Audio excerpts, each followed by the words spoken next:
This is an intro. Intro. Hustle and Flowchart with your boy, My boy, Matt Wolf and Joe Fair. hey. What's up, everybody? Welcome back to the Hustle and Flowchart podcast. My name is Matt Wolf. I'm here with my co-host, Joe Fear. He forgot my name. Today we're talking to a good buddy of ours. Actually, very recently became a good buddy of ours. We met him at a networking event and got to talking and had a lot of shared passions on things like angel investing and how to disrupt businesses and buying and selling businesses and fitness world and just so much in common with the guy that we, he became, it was like, did we just become best friends? Yup, kind of thing. And it was, we brought him on the show and had a great conversation about all of those topics, all of the angel investing disruptors. And one of the things that you'll notice is towards the end of the episode, we get super passionate about the concept of how do we disrupt industries that are just getting antiquated. And the conversation just freaking took off from there, and it just flew, and we had an amazing discussion. Our guest today his name is Mike Matuz. He's out of Long Beach, and he's doing some really amazing stuff, and we can't wait to share this knowledge and this info with you. For sure. You're going to learn some stuff that will basically separate you from the masses no matter what you're doing right now. Some skills that will be able to, you can sidestep from the crowd and pretty much stand out immediately. That's kind of the overall feeling. And so before we get into there, definitely go shoot us a message. We want to hear from you on our website at evergreenprofits.com/contact. That's the best way to get a hold of us. It's direct, and we will respond to you. We want to hear from you, your thoughts. If you have some ideas, questions, whatever it might be, shoot them over our way, and we'll get a hold of you. All right, so going on to Mr. Matuz. Right now. Mike Matuz, let's dive in. Hey, Mike, thanks so much for joining us today. How you doing? I'm doing great. Thank you guys for having me. I really appreciate it. Awesome. Yeah, we've been looking forward to this conversation ever since we met you, about a month ago, right? At Aaron Fletcher's mastermind over at his crazy mansion in Encinitas. That's right. Yeah, that was a good time, man, because that was 2 days, and it felt like, I don't know, like we gravitated to each other. We're just like, all right, because that's how like Matt and I work. We're like, all right, when we're flowing around, we don't need to go deep with everybody, but it's like if there's like one person that's rocking and rolling we resonate with, bam, and that was you. Yeah. So that was cool.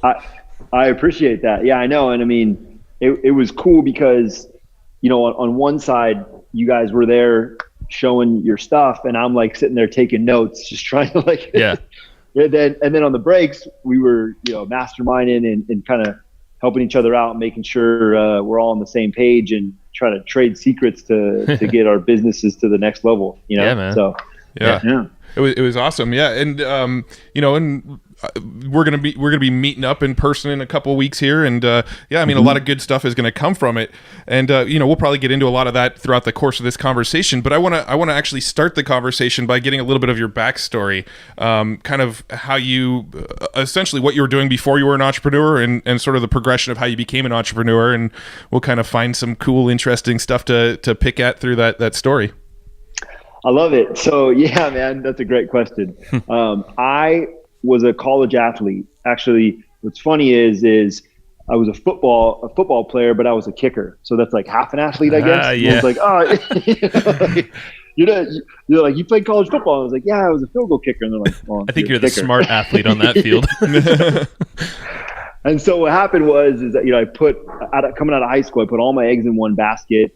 And I said, I really want to go to USC for two reasons. One, because I'm a huge USC football fan. And two, because I wanted to go to business school there. And so, I went in, got recruited by Pete Carroll, and was sitting there. And they said, we don't scholarship kickers. We make them walk on. So you got to like pass the SATs like a real like student athlete. I'm like, what? Go figure. So, yeah. And my story was that, ADD in school, and it's helped me so much in business and entrepreneurship. But back then I was like, if I could just get a 1200 on the SAT, I can get into USC. Well, that didn't happen. I ended up going to junior college and then transferring to Chapman University, which we humbly refer to as the SC of OC. And I played football there. And that's where I met my wife. And the cool thing about it is Division I football was a goal of mine, but playing in Division III also gave me like the ability to focus solely on my business. So I started my first business while I was a junior in college, and that was a business called First Step Fitness that's still in it's in business today, but it's an evergreen business for us. And I started it from my dorm room and then built it into a gym here in Long Beach, Nice. About 10,000 square foot facility. And then the cool thing is now my cousin who's a freshman at USC, he's the starting field goal kicker, and I coached him all up. So at least the second generation got to, so wow. I can live vicariously through him. I'm like, one of my family's got a kicker at USC, and hopefully my sons who are 6 and 2 can follow in those footsteps. But cool. But yeah, the entrepreneurial journey started for me in college. I started to see that that just entrepreneurship in general and this thing called digital marketing via Facebook and Google was just going to be a big thing. And instead of going in, I remember having this like really, really in-depth conversation with one of my business professors. And I said, look, I'm torn. Do I go get my MBA, which is kind of like the smart, sensible thing to do, which everyone, my parents told me I got to, or do I take that money and invest in a real world MBA and just ride this digital marketing wave? And so I did option 2, and that's what set me apart. And I don't think I've ever looked back. Smart move. I mean, like depending on the industry, the job or whatever you want to do, grad school could be an option. But at the same time, there's also other options. And for entrepreneurs that kind of know that they're leading an entrepreneurial path, it's very important to kind of speed and execution and get in the game fast, kind of fail forward is huge, because you can always go back to school, but these things are happening now. And if you want to take advantage of them, then you kind of got to get in the game. Yeah, man. I mean, that's actually, it's cool that you say that, because we're at a conference a couple weeks back, Perry Marshall, and he pretty much said that same exact kind of rant, because I think he homeschools his kids, teaches them the ways that kind of he wants to show them the world, and kind of gives them an option. Is like, okay, well, you can choose to spend X amount of cash to go to school if that's where you choose to put that, that amount of money, or you could take that same money and, even if it's not start a business, maybe it's interning for someone or moving to somewhere to get that experience so you can grow from that point on. And it's just knowing that there's a choice after high school. It doesn't have to be college, but there's so many other things. I mean, it's in business, like I kind of, as I would imagine, actually, I know you guys do kind of play in different industries, and they all kind of come together. I'm a little bit in the investor world now. I'm a little bit in the digital marketing world, a little bit in the fitness world, right? And so, what's crazy about that is, like, when I talk with investors, I always hear about like this word, and it's like, where's the arbitrage? Where's the arbitrage? Where's the And so, like, I hear that, and what's funny is I think with education, the way that it's slowly, like institutional education is changing very slowly, that there's a huge arbitrage, meaning like there's an opportunity that most people don't see, or just strictly choose not to, like they just choose like, hey, I'm not going to believe this, or I'm not going to like put any attention to this. So the arbitrage or the opportunity is all these alternative forms of education that are now popping up, masterminds, homeschooling, things like that are more relevant forms of learning and mentoring that are pennies on the dollar. You don't have to go pay to learn. You can actually get paid to learn what your customer wants, which is like the huge arbitrage. Like, why would you go to school for $250K and be in debt till you're 40 when if you know how to interact with humans, you can run a digital marketing startup or a business, or even just one type, like a podcast or anything, and get paid. Even if you're trying to reinvent yourself, like Matt and I have done this, is you take on clients and you learn about an industry, or you learn some tactics, but you're getting paid for it. You're not having to really pay for the tactics or for the learning.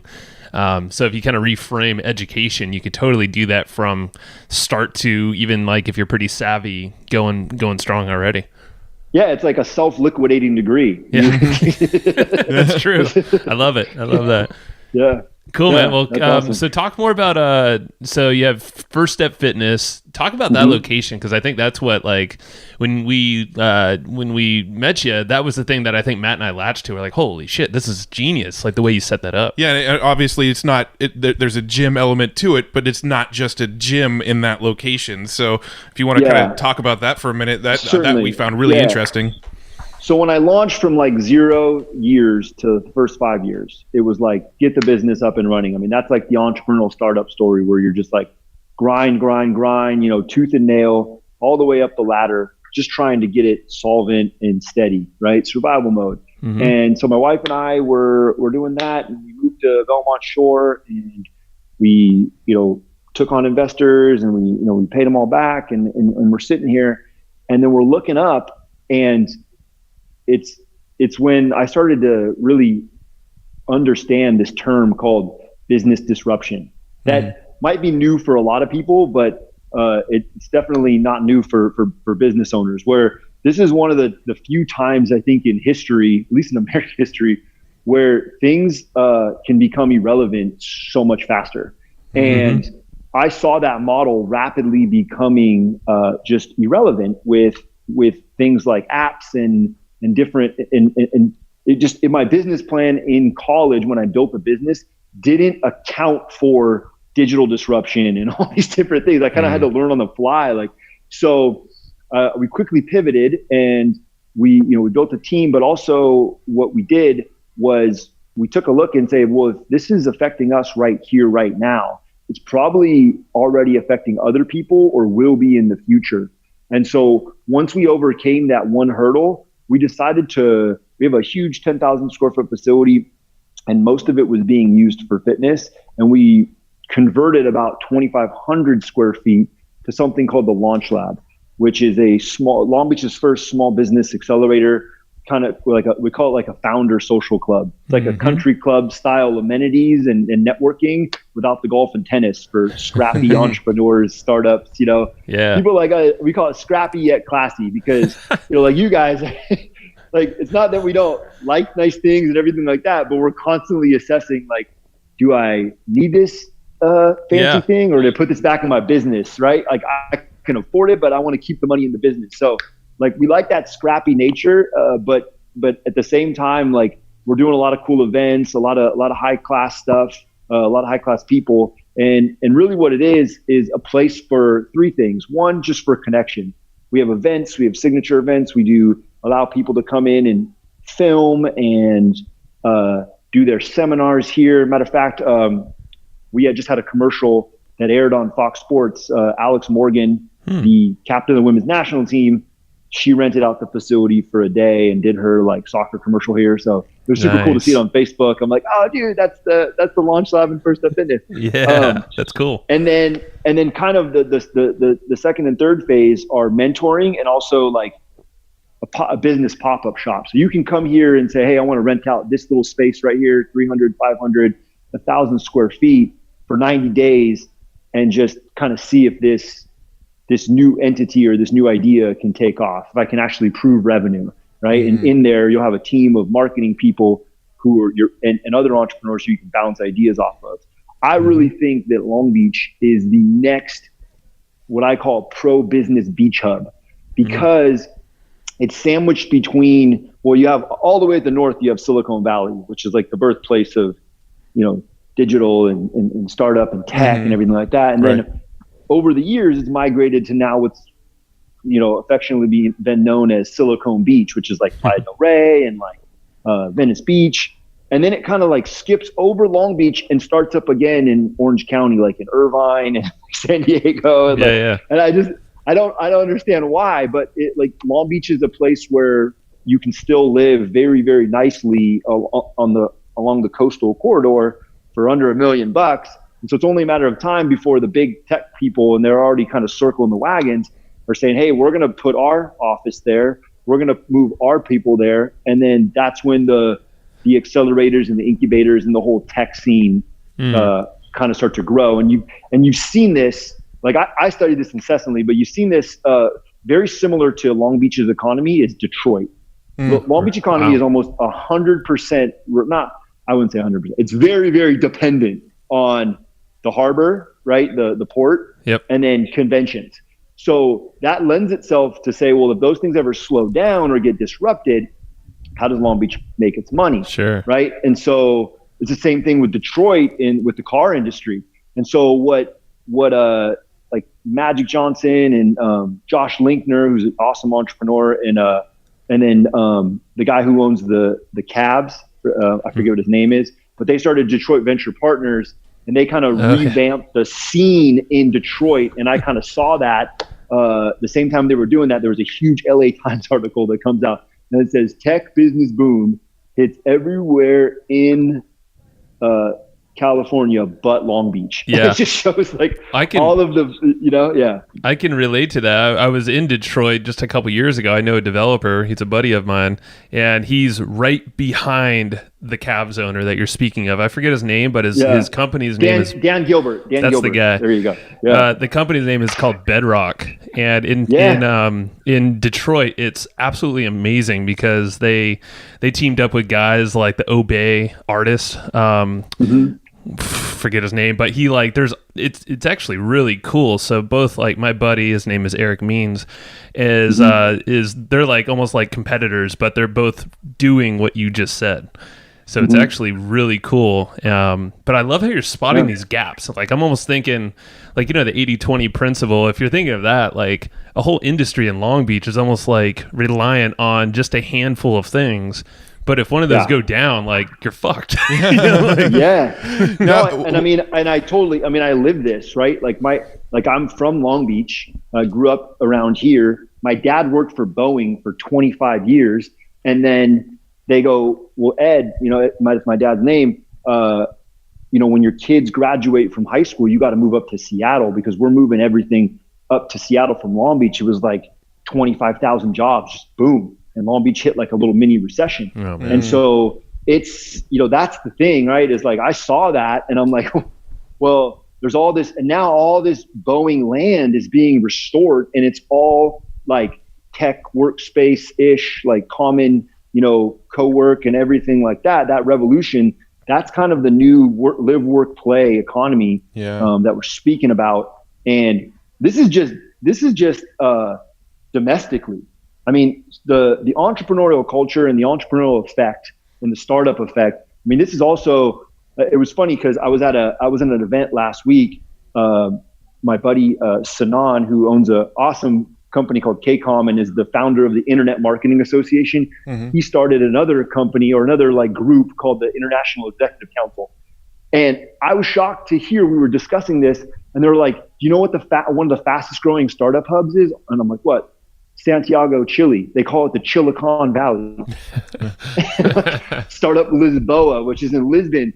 Well, they'll actually pay American entrepreneurs to come and they'll pay you and give you massive tax breaks so you can bring your company there because they know that where entrepreneurs and entrepreneurial ideas go, that money and economy flows. Right? Yeah. So it's like, it's not a new thing. It's just seeing it in a different way. I told my partners and a lot of people here, we're probably 18 months early, but I'd rather get feet on the street and boots on the ground right now and develop this so that when it is really time, when the SpaceXs or the Googles or the Amazons do kind of like circle around Long Beach and see it for what it really is and what it really could be, I want to kind of already be baked in, Yeah. I mean, the thing that I see is almost like the biggest sort of roadblock to that, like, happening at a super grand scale is just sort of the California business climate and the United States is one of the the least business countries, like least business friendly countries when it comes to taxes, and then California is like the least business friendly state in the United States when it comes to taxes. So I mean, that's why you see a lot of companies Google. And Long Beach is one of the cities that is the hardest to start a business. Yeah, I totally understand. You're absolutely right. What scale this happens, I don't know. I just know that, two things. One, when we say businesses, we're not talking about like Fortune 500s. Like I'm looking at like micro businesses. Yeah. Because I don't know about you guys, but like I started in fitness, and the whole reason why people, let's say for their health, right? Their diet's a huge thing. Well, that's not because they just overeat. It's because the food, like the purity and the of the food has diminished over the years. Right. So we have to take supplements now. Even if we just eat the right way, we still have to take supplements to get all of our nutrition. Yeah. Well, it's the same thing in a job. I mean, Long Beach has always been a scrappy working class town. That's what I love about it. It's one of the things. People work hard. They're very down to earth. They're very humble. But as you know now, like a 9-to-5 salary just won't cut it anymore. Right. So a lot of people got side hustles where like when they're just to live like, you know, the American dream, so to speak, you're having to have a business on the side. A lot of people I know, like one of our neighbors that lives in our community, they're very hardworking people, very educated. They got great jobs, great careers. They just borrowed against their 401k to start a laundromat, and it's a little $100,000 a year business that cash flows. Yeah. Right? Why? Because like that's going to be the game. Like maybe you don't have like a full scale business. Maybe you don't make that entrepreneurial leap, but you always are going to have a side hustle if you're going to stay like in California with cost of living and everything like that. So I think what the Launch Lab is going to be aimed at is helping people kind of have that supplemental income in something that they love, and then they have the benefits and the you know, to some point they've already kind of like sewn it all up. They have the degree. They're like, man, I got to stay in this field. I got to like keep being a lawyer, a doctor, a teacher. But on the other side, like I can leverage digital marketing and create a group or a coaching program or something that will give them either freedom, income, or at least a purpose. Yeah. Does that make sense? Yeah, You no, know? it totally does. Can you talk about the Launch Lab and what the actual business model behind it is? You know, because you talked, it's got the gym, and then you're also letting businesses work out of there in a pop-up, and then you mentioned the accelerator. Can you kind of give a breakdown of how that, you know, how you earn off of that, basically? Yeah. So I mean, with the Launch Lab, it's real. It's not like I wouldn't say it's like one of those things that's going to like put my kids through college, but it's one of those things I really wanted to do. Part of the thing that the revenue model is space, right? Like we have an awesome space here. It's very unique.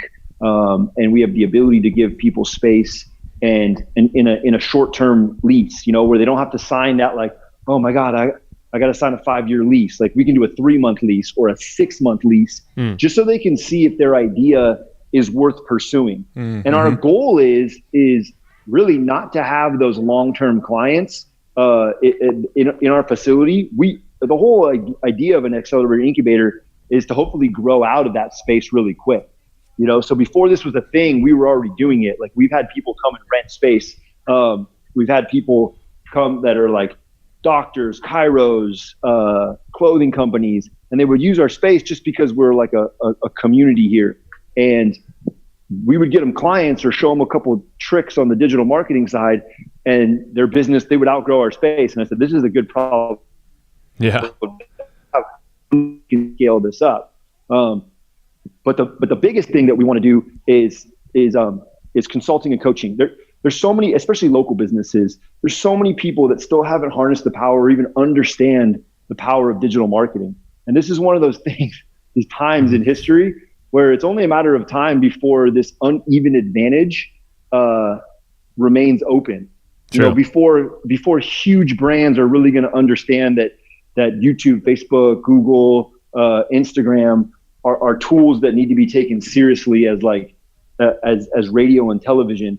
And so 2-3 years from now, if this unequal advantage or this attention shift is not going to be there for everybody, right? It's not, you're not going to be able to just start a business with $1,000 of paid advertising and like, you know, and throw up a website. You're not going to be able to test this stuff. It might not be as expensive as starting a traditional business, but it's certainly not going to be as available as it is. And you've already seen that, like people just migrating.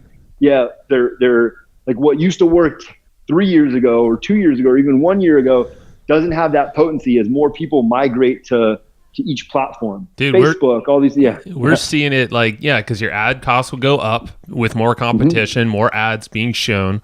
The savviness of the market will go up. And I mean, Matt and I talk about this all the time, just with the different ventures and verticals we're in. We're like, shit, there is a gap. Like, and that's the big thing. If you could spot these gaps in whatever vertical you're in and maybe leverage a partner or leverage something, some system to kind of get you in there so you're not having to build from scratch. I mean, if you could just like pair those two things up, and if you have a minute amount of like how to drive traffic or how to help someone convert their offer and how to actually monetize, you can, that's 7-figure business very quickly if you focus. But like you said, you got to jump on it, you know? Yeah. And part of it too is like we've had really, really well-known entrepreneurs and celebrities and digital marketers and coaches come and hold their events here, and it's great because they're very, I mean, people that have made it, people that are actually doing something in business, like it's always the self-actualization principle. Like, now that I've made it to some degree, how do I help other people make it or give back? So the cool thing about the Launch Lab is to have different levels, you know, like people come in that quote unquote have already made it, and they're sharing these insights, tips, tricks, you know, like you'll go to like someone who has like an Aaron Fletcher, right? Like that's where we met. He's sitting there and he's like, hey, look, guys, let's take a look behind one of my funnels or one of my, you know, strategies or systems. And it's like, really? And they're like, yeah. Right. And so like we want to do that for other people so that they can see that it might not be easy, but it's very simple in its approach. Is that if you're good at something, if you can offer value to the world, then don't get caught up on the technical aspect and overwhelm, because there's always someone willing to help you if you have the next idea or whatever. I mean, there's a lot of confusion that keeps people on the sidelines. I know it had for me for a long time to be like, oh man, I got to have this SaaS product with this, and it's got to be tricked out, and I can't put it out in the world until it's perfect. Oh, and I'm man. like, yeah. No, what you're saying right there totally resonates with us, because one of the worlds that Joe and I have been wanting to get deeper into, but we haven't yet, is the SaaS world, the software as a service world. And Joe and I actually have fairly decent ideas for software, but we've never pushed forward on it because it's a world that we don't know.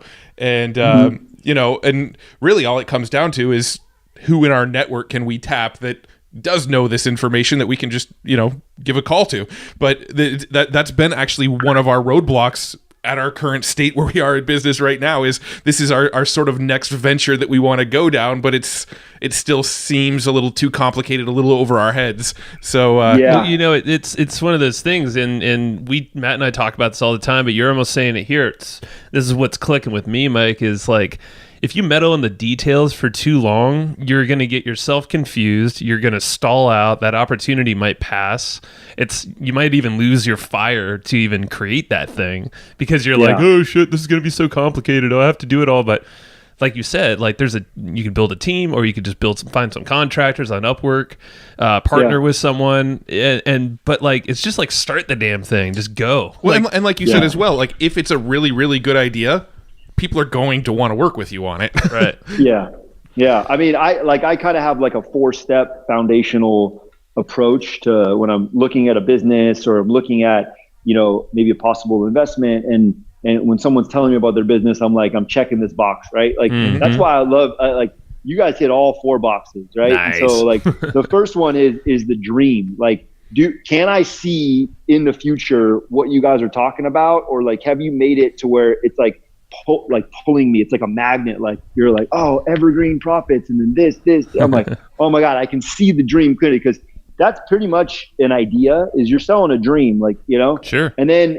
and that's investors or future clients or anybody. I mean, they got to be able to see it clearly and be somehow moved emotionally before they can conceptually, you know, before that, like, money changes hands, before they're like, okay, what's the number? Let's do that, right? Right. They make a decision first with their emotion, and then if it sounds good, they rationalize, right? But they typically don't do it the other way around. And then the second thing is the team. Like, you know, once you get the dream, the team is like, who am I working with? Who are the partners, like you said?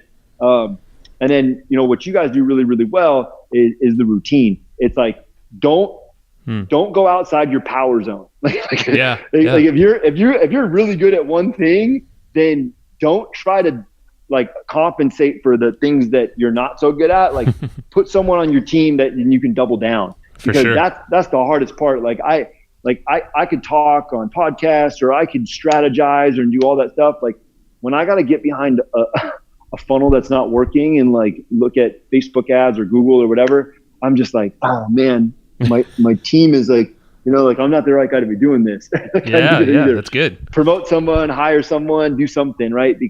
And then the last thing, like, and this is why this podcast exists, is to teach people how to build a machine. Like we're not meant to just work 80 hours a day. But unfortunately, our parents and even our grandparents, they kind of like put that kind of message and that model in place. And now I think it's our generation who has to unwind that and say, hey, look, guys, like human evolution, like you're not meant to spend like 80 hours a week under fluorescent lights in a cubicle. Like there's more things to life, and we got to get out there. But money gives you options, and so finding the levers to pull to get you those things are important. It's discovery. It's about evolution, and figuring out like what works best for your specific lifestyle, I guess. If that makes sense. Yeah, dude, that resonates, because that whole thing, that fourth item there, system. Oh, I dubbed it as systems or machine or whatever, automation, however you want, leverage.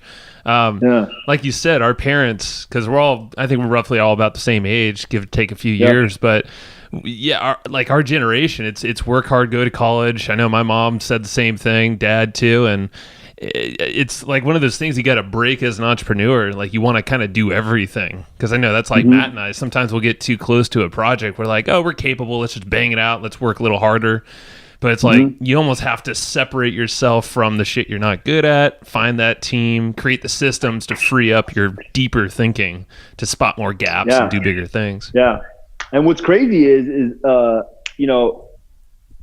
some people that it's like this in sports a lot too. You'll have somebody that is good and is really awesome, and they get put in a different system, and then they become great.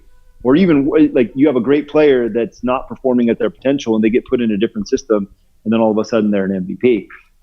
And it's like that a lot. I mean, like I was a great trainer while I was working on my first business, but these things, like I felt like I was born and bred to be digital marketing strategist, speaker, and like the final kind of the final frontier that I'm building now is I hope to be hopefully a force to be reckoned with in the angel investment world, because the angel investor to me is like is something that like that's like my the kind of like the frontier I want to accomplish the most, because it's the people that really roll their sleeves up. That's the Launch Lab is really like the evolution, the first step, and hopefully where we want to go with the parent company that we're building under the Launch Lab.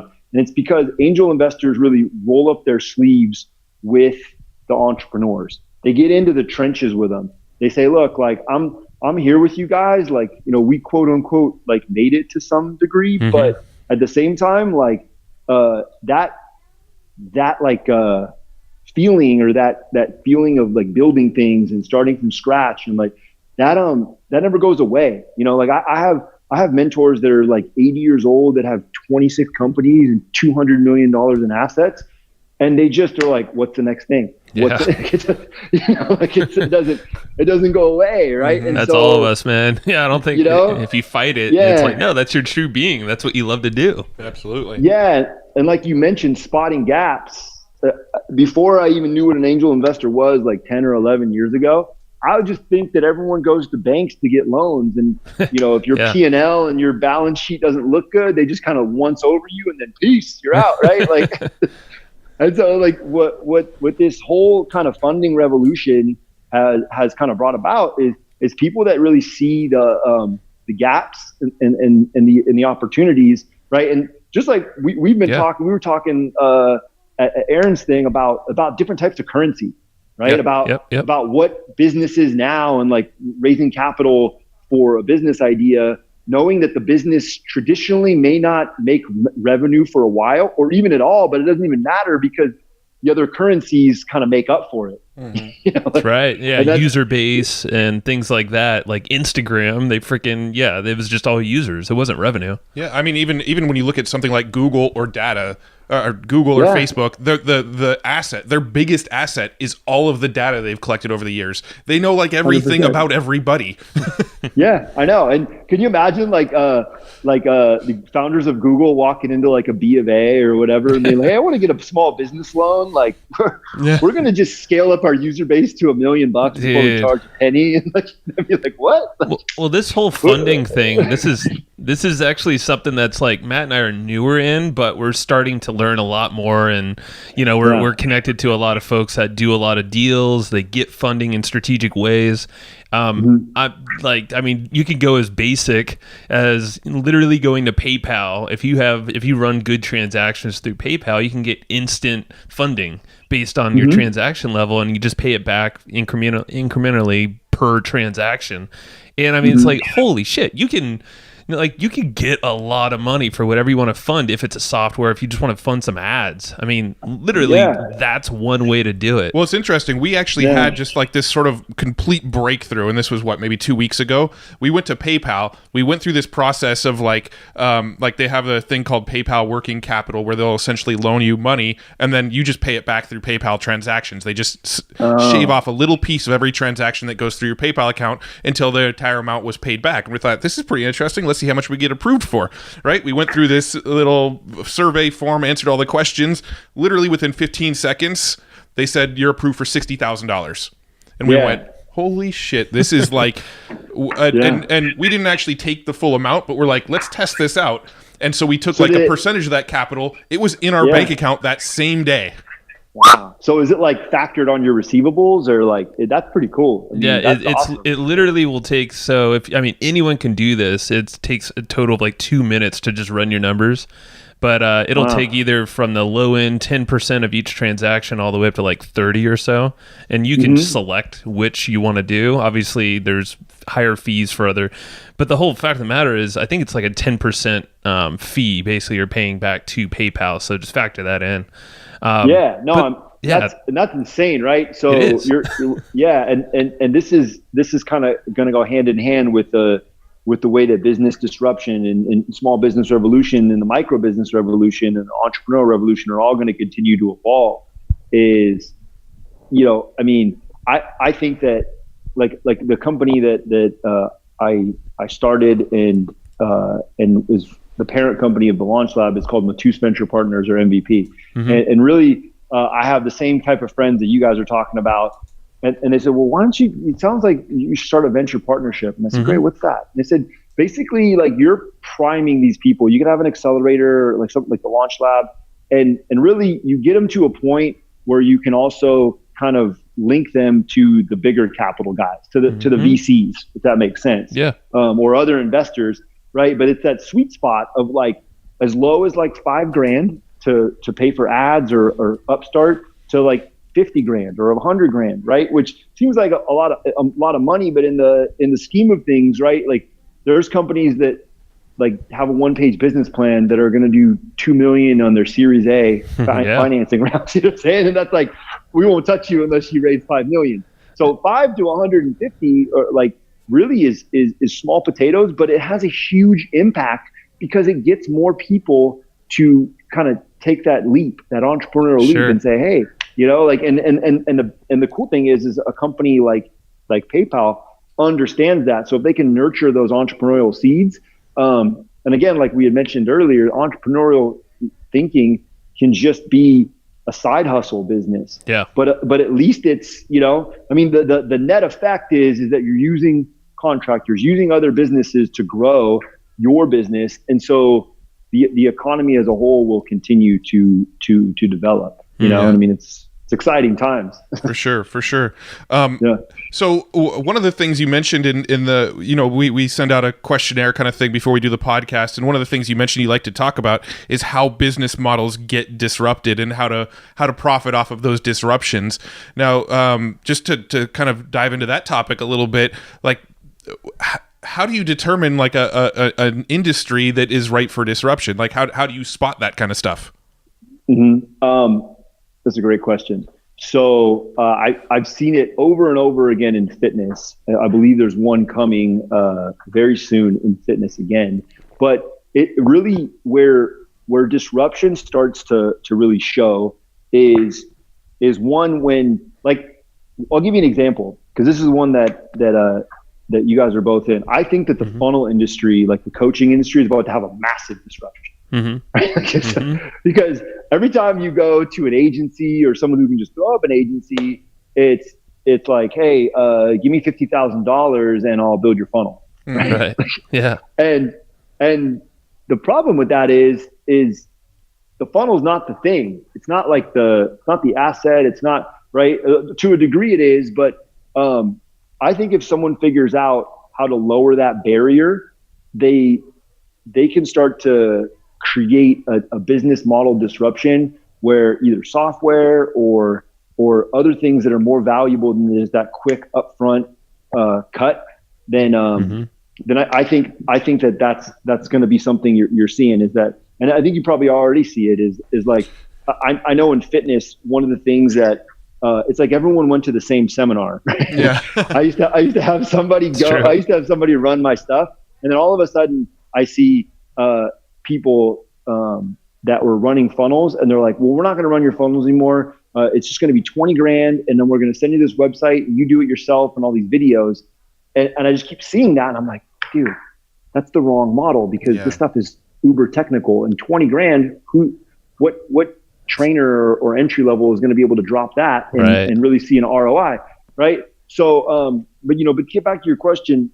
It's one example. The way you spot disruption straight off is, I believe, when there's only one way and the barrier to entry is so high that someone can lower it, right? Or you figure out one unique way to kind of add value without adding cost. And the thing is once you see a disruption, and once it's been proven once, you see it duplicated so fast. So you give you the example, like the box revolution, Birchbox, Barkbox, Mentor Box, right? Like, here's what they saw is they're like, hey, I can get all these things that are commodities, like samples or ebooks or tripwires or things that people make once, and then they really have no inherent value other than just to kind of create curiosity up front and then migrate people up to a higher product ladder.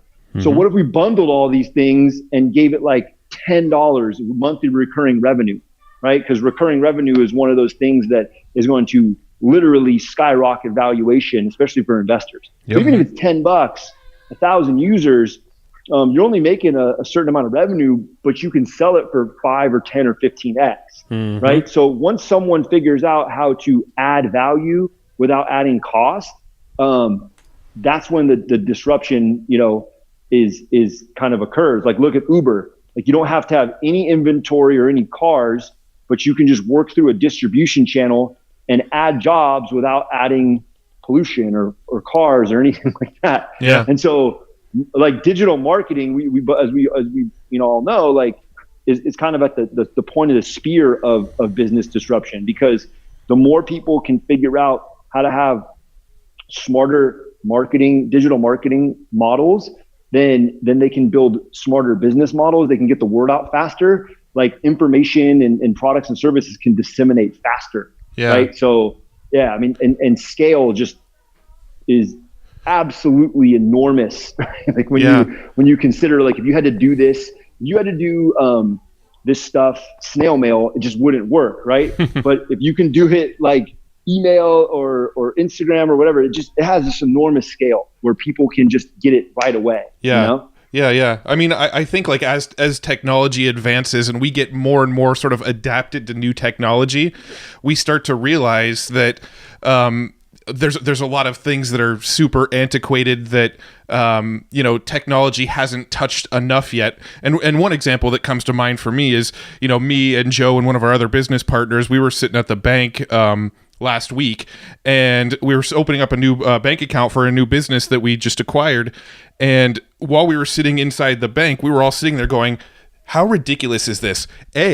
all three of us all have to be at the bank at the same time. Like Joe wasn't going to come. Me and our other partner thought that we could set it up without him. The banker said, no, you need your other business partner here before I can open this bank account for you. That's one thing. Second of all, why the hell do we even have to go to a bank anymore, right? Like, I can get on my iPhone right now and I can get funding for a car, and I can buy a car, and I can have a car delivered to my house tomorrow. Yet to open a bank account, I have to round up 3 people plus a banker, sit down at the bank for an hour and go over this questionnaire with this banker, and when I leave, I now have a bank account open. Like, how antiquated of a system is that? For sure. Where every other industry has figured out how to set up that kind of stuff within seconds.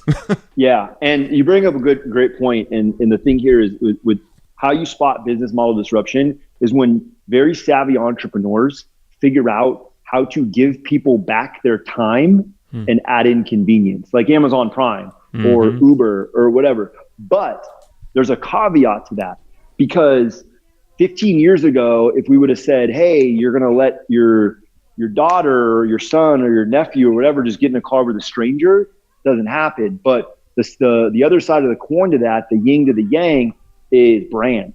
Like, when brands start to develop and they get their own personality, like Amazon and Uber, this is where that trust, authority, and even celebrity kind of comes in, because everything you're talking about, like with the bank example, is adding convenience and giving you back time. And once someone figures out how to do that, an entire industry gets disrupted. It's the same thing with Netflix and Blockbuster. But that being said, like, Netflix had to do a lot of branding and marketing to make it so that they're the preeminent go-to place. And then once that happens, Amazon Prime follows suit. And so does, Sling and all the other, like, Yeah. I mean, with the banking example, I mean, we are in the middle of attempted disruption with blockchain and Bitcoin and all that stuff, right? Yeah. So, like, they're trying to disrupt it. There's companies out there that are doing their hardest, like working their hardest to say, look, the banking industry is antiquated. It sucks. This is a better way. It's that process of getting the adoption that is insanely difficult. That's the hurdle everybody has to get over. I think everybody sees, like, yes, the banking system is antiquated, and a lot of people can look at blockchain technology and go, oh, I can see how that would make it better. But it's that gap in between, that adoption phase, that is that monumental hurdle, I think, that most people would see. Yeah, that adoption phase is huge, and it just kind of like who's doing it, who are they, what are we about, like other people like you who've adopted this, like those are the type of marketing messages and branding that you see. Like one of my great friends and clients is a guy who has a great business, and he is also an investor, and he started this company with a couple other partners. He's an investor, and it's called Aspiration Partners, and it's a bank online. So you have a checking account, and then you also have like an investment account. But the cool thing is they let you name what the fee is, which is kind of like their unique selling proposition. And then that fee, whatever the banking fee is, goes to solving like a global problem, right? So if you say, I elect to have 0.01% of my trend, like for banking or for services, like that's cool. And then that part of that 0.01% will go to solving hunger or clothing or some type of really global problem. Yeah. And that's their whole business platform, which I think is great. And they're really starting to make some moves and do some things that, and like their accounts and everything are going up, which is great. And I think that's just kind of more to the point of, if we can prove that and it's safe and it's secure, but also banking that traditionally has had this kind of like, glass tower, high hat, like, aristocratic kind of, right? Well, here are these guys that are uber successful, and they're like, well, why can't banking be good? Like, why can't it be the backbone that solves, right? And so I think fundamentally that businesses now have to solve a real problem or have to have a mission attached, because there's just not a lot of adoption or people that are just trying to make rich people richer. Yeah. That makes sense. I love this topic. And, we were actually at a event out in Chicago a couple weeks ago. A guy named Perry Marshall was speaking, real successful business coach kind of guy. And he was actually kind of diving in on he wasn't calling it disruptions, but he was kind of talking about how industries get disrupted in a roundabout way. And he was saying there's really two ways to kind of disrupt businesses, and it's through a proposition modifier and a pricing modifier. You either figure out how to simplify the hell out of pricing in places where pricing is complex already, or you try to simplify the selling proposition that you're making and do things in just a different way. Like simplification, basically. Basically you either figure out how to simplify the price, or you simplify the proposition. Some of the examples they gave were like IKEA figured out how to simplify the pricing of furniture, and the way they simplified the pricing of furniture is, look, we're going to give this to you super cheap. Only caveat is when you get it home, you got to build it, right? You gotta build it. Uber simplified the proposition. They I don't remember the exact wording, the way that Perry explained it, but the traditional sense is everybody goes out there, and when they can afford it, they buy a car, and that's what they use as their daily driver to and from work. And their new sort of tweaked proposition was that, look, you don't even need to own a car anymore. There's already people out there that have cars that are driving to similar areas that you're already driving. Just hop in with one of them, right? They simplified the traditional sense of your commute to work or your commute to go out to the bars at night or whatever. So he said in almost all cases when you see massive disruption, it's usually because of one of those two things. Either price was massively simplified, or the selling proposition was massively simplified. Yeah, I 100% agree. And the proposition, also kind of encompassing like one of the ways that we're going to do this is this, but this is also going to benefit people for good. So it kind of like is a nudge in well, okay, cool. Like, I'll go with it. Like I was at Coffee Bean yesterday, and I always laugh when I hear like a proposition or like a pitch. Yeah. Like, oh, that got me. It's like, normally they're like, hey, do you want to round up for charity? It's like $1.75. And I'm like, cool, a quarter, no big deal. And then yesterday the girl was like, would you like to buy a cup of coffee for a firefighter? I'm like, oh. Sure. So what do you say? No? Like, and then I was like, how much does it cost? I'm like, oh, it's only an extra $1. I'm like, okay. And so like, that's rad. It's the proposition. I'm like, wow, okay. So it's how you frame it. It's how you pitch it. I love it. I mean, I'm 100% in agreement. That's awesome. And as long as it's smooth for the delivery, like you said, so it's like you don't have to think about it much for the end user. Like you said, bank transaction, it's just rolled up in your fee. You're not even going to see it. You're not going to feel it. But you're doing good. So if you can like create something like that with all that wrapped in there, it's money. And another thing that Perry talked about at the event we were at that I thought was super interesting is that when a major disruption happens, it often creates brand new industries, often creates brand new economies. So for example, like when the smartphone became more and more prolific, mostly because of the iPhone, well, what happened from that was it created the industry of smartphone cases. It created the industry of app development for smartphones. It created, just all sorts of new industries. It created industries of people who listen to podcasts. Well, yeah, it actually created the podcast industry. SaaS. A lot of SaaS software. It created all new industries because of one product. Because of it, new industries were born. And you can think of all sorts of similar examples of a disruption happening, and due to that disruption, another example they gave was when Henry Ford didn't invent the car, but he disrupted the car industry by making them so much cheaper through the process of the production line, right? Well, what happened when a car used to cost $16,000, now a family could buy it for $3,000? What happened when cars became more prolific? Now you have drive-in movie theaters, you have drive-throughs at restaurants, you have the aftermarket car parts, you have, the list goes on and on and on, that once an industry gets disrupted, a great disruption creates brand new economies, brand new industries. Yeah. And here's like my kind of like, and I'm like sitting here just like, oh man, you guys are like my entrepreneurial brothers from another mother, right?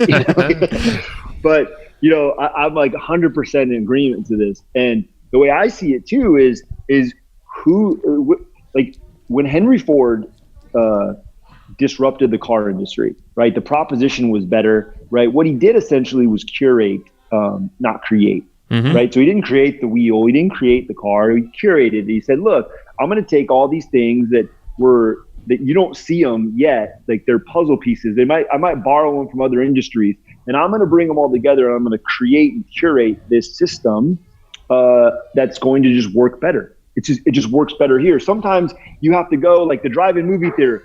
That was a bank feature.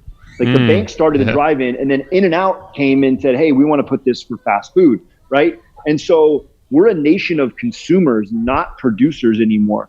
And so if if you want to be an entrepreneur, aspiring entrepreneur, right, and you're in America right now, who better than you to say, hey, look, I buy things every single day. And some of the things that I buy, or some of the industries that I buy in, are a pain in the ass, like you just mentioned with the bank. Like, why don't I sit down and think about how I can borrow a model from a hotel and bring it over in this industry, or borrow from a car wash or whatever. And then all of a sudden you have a new take on the same business model. And then that disruption, you're right, creates other industries. Ripple effect. Subscription. The subscription economy, right? Where it just makes things super simple as a pricing model, because like that, okay, I'm going to pay X amount, right? And then if I go over, then there's another tier or whatever. But if I don't, then I'm okay spending $97 or $100 or whatever it is. But the cool thing is that you keep people longer buying, and that you typically buy more, versus if you're just like, okay, it's like, I was talking to a client yesterday. She's like, she runs a high-end like style company, and it's just like, it's super awesome what she's been able to do. And I said, you need to start a subscription model, right? Disrupt the hell out of everybody who doesn't do this, and create some scale, but also create this user interface that's like very simple to understand. The proposition's easier. If you jump on right now, I'll give you a discount on clothes, and right, like pricing and proposition. And that's probably one of the low-hanging like that I can see as far as a model, is some type of subscription, right? Adding more value. I know we can think of probably 100, right? But when that turns and someone else figures out another way, you're absolutely right. Like, there's going to be 100 different offshoots, and that's just going to create more opportunity for people that want to adopt that. Or on the other side of the coin, it's like, oh man, how come we don't have traditional blockbusters anymore? I love those things. Right? Yeah, I know. And I'm like, well, okay, cool, man. But this gives people the ability now to create income, to kind of like solve real problems in real time. Like every person I know that comes into the launch lab, they're just like, oh my God, this thing drives me nuts.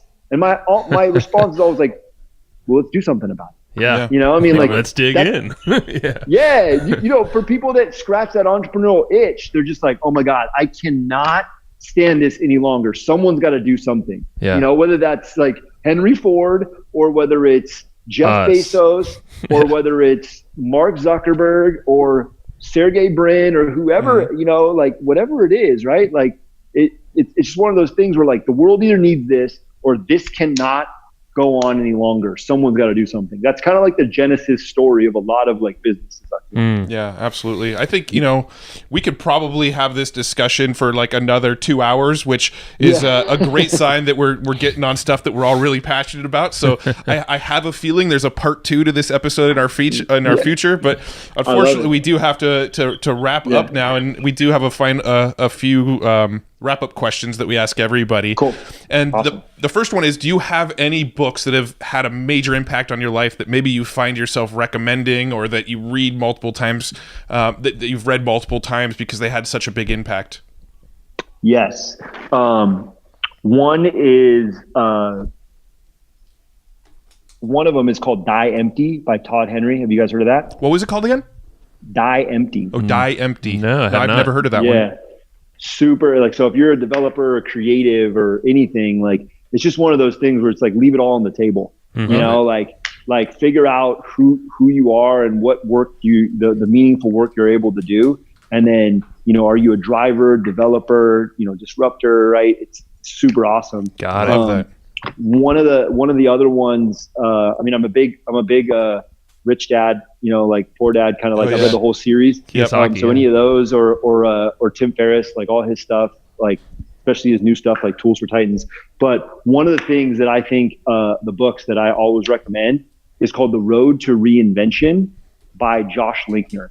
Josh Linkner is a investor, entrepreneur, speaker. Like, he's just kind of like the framework or the prototype that I'm like, I'm going to meet this guy one day. And he had a huge impact on my life in a time where I was like, what is this thing that I'm trying to do? What's it called? Right. Mm-hmm. And The Road to Reinvention just kind of, it's a narrative. It chronicles just all these people that would not stop trying things till they got it right. One of his examples was this guy who literally like reinvented himself like 16 times before he got it right. So it's like, like it's tough because everything right now is in this day and age is a guess, right? People are like, hey, Mike, I see you're doing this and this and this and this. And I'm like, yeah, I'm prototyping. Yeah. Because I'm going to learn more, right? Launch Lab wasn't the just, hey, I'm going to call it the Launch Lab. It used to be called Move University or Move U.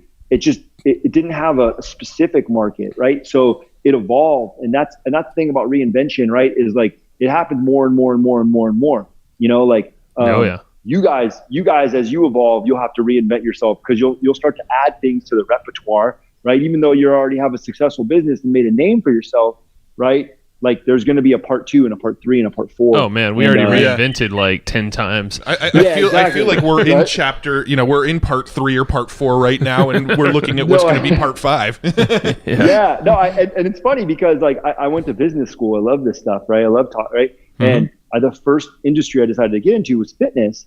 And it's like people wouldn't take me seriously. Like, dude, Mike, shut up about all this business disruption stuff because I just want you to get my abs stronger, my arms bigger. And I'm like, what? I was like, no, I'm just doing this because this is the industry I'm in. Like, this isn't like my specialty. Like, I got more to give, right?